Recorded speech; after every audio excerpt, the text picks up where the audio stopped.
திருப்பத்தூர் அருகே விநாயகர் சதுர்த்திக்கு தயார் நிலையில் உள்ள விநாயகர் சிலைகள். சிவகங்கை மாவட்டம் திருப்பத்தூர் அருகே நாச்சியாபுரம் பகுதியில் உள்ள பழைய மில்லில் விநாயகர் சதுர்த்தியை முன்னிட்டு சுமார் 250 விநாயகர் சிலைகள் தயாரிக்கப்பட்டு விற்பனை செய்யப்பட்டு வருகிறது. வருகிற செப்டம்பர் 7ஆம் தேதி விநாயகர் சதுர்த்தி விழா கொண்டாடப்பட உள்ளது. இதற்காக விநாயகர் சிலைகள் தயாரிக்கும் பணி நடைபெற்று இங்கு அதிதீவிரமாக விற்பனை நடைபெற்று வருகிறது. கடலூர், பன்ருட்டி உள்ளிட்ட பகுதிகளிலிருந்து கிழங்கு மாவுகளால் செய்யப்பட்ட சிலைகள் திருப்பத்தூர் அருகே நாச்சியாபுரத்தில் வைத்து தயாரித்து மாசு கட்டுப்பாடு வாரியம் உத்தரவுக்கிணங்க சுற்றுச்சூழல் பாதிக்காத வண்ணம் ரசாயனம் கலக்காத வகையில் சிலைகள் செய்து வர்ணம் தீட்டி இங்கிருந்து மாவட்டம் முழுவதும் விநாயகர் சிலைகள் விற்கப்படுகிறது.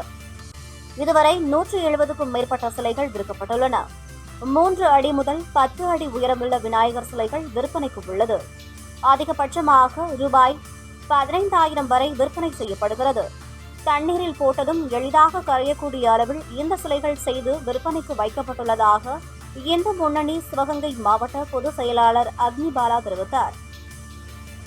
திருப்பத்தூர் அருகே விநாயகர் சதுர்த்திக்கு தயார் நிலையில் உள்ள விநாயகர் சிலைகள். சிவகங்கை மாவட்டம் திருப்பத்தூர் அருகே நாச்சியாபுரம் பகுதியில் உள்ள பழைய மில்லில் விநாயகர் சதுர்த்தியை முன்னிட்டு சுமார் 250 விநாயகர் சிலைகள் தயாரிக்கப்பட்டு விற்பனை செய்யப்பட்டு வருகிறது. வருகிற செப்டம்பர் 7ஆம் தேதி விநாயகர் சதுர்த்தி விழா கொண்டாடப்பட உள்ளது. இதற்காக விநாயகர் சிலைகள் தயாரிக்கும் பணி நடைபெற்று இங்கு அதிதீவிரமாக விற்பனை நடைபெற்று வருகிறது.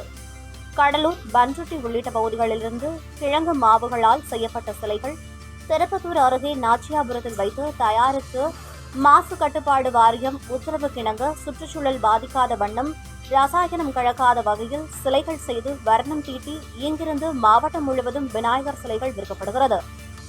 இதுவரை 170க்கும் மேற்பட்ட சிலைகள் விற்கப்பட்டுள்ளன. 3 அடி முதல் 10 அடி உயரமுள்ள விநாயகர் சிலைகள் விற்பனைக்கு உள்ளது. அதிகபட்சமாக ரூபாய் 15,000 வரை விற்பனை செய்யப்படுகிறது.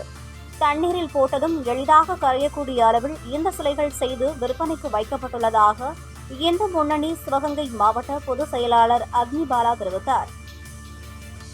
சிவகங்கை மாவட்டத்தில் விநாயகர் சதுர்த்தி ஆண்டுதோறும் விழா கொண்டாடிட்டு இருக்கோம். இந்த வருஷமா விநாயகர் நாங்கள் கடலூர், பன்ருட்டியிலிருந்து இங்கே விநாயகர் நாங்கள் இங்கே 3 மாதத்திற்கு முன்பாகவே இங்கே இந்த விநாயகரை செய்து பணி செய்து நாங்கள் விநாயகரை கிழங்கு மாவில் விநாயகர் செஞ்சோம். விநாயகர் செஞ்சு நாங்கள் இங்கே இப்போதைக்கு இங்கே மாவட்டம் முழுவதும் விநாயகர் விற்கிறோம். கிட்டத்தட்ட ஒரு 250 விநாயகர் இங்கே நாங்கள் வச்சு செஞ்சோம். இப்போதைக்கு நாங்கள் விநாயகர் செஞ்சது இப்போ கிட்டத்தட்ட ஒரு 170 விநாயகர்கிட்ட போயிருக்கு. மிச்சம் ஒரு 40 விநாயகர் மட்டும் இருக்குது. மற்றபடி அதுவும் விநாயகர் சதுர்த்திக்குள்ளே விநாயகர் புராணம் போயிடும். மற்றபடி தண்ணியில் போட்டால் கூட எந்தவித மாசு கட்டுப்பாட்டு வாரியத்துக்கு தமிழக அரசு எந்த அளவுக்கு எங்களுக்கு விநாயகர் கட்டுப்பாடு விதித்தாங்களோ அந்த அளவுக்கு நாங்களும் மாசு கட்டுப்பாடு வாரியத்துக்கு முழுமையாக ஆதரவு இது பண்ணி இது பூரா கிழங்கால் செய்யப்பட்ட இது தண்ணிக்குள்ள போட்டோன்னு அப்படியே பசுமையாகி கரைஞ்சிரும். அதனால் விநாயகர் சதுர்த்தி ஆண்டுதோறும் நாங்கள் மிக விமர்சையாக கொண்டாடுறோம். அது சிவகங்கை மாவட்டத்தில் இங்கே இந்த வருஷம் நாச்சியாபுரத்தில் வச்சு நாங்கள் அந்த விநாயகர் செஞ்சு இது பண்ணுறோம். சிவகங்கை மாவட்டம் இந்து முன்னணி பொதுச் செயலாளர் அக்னிபாலா.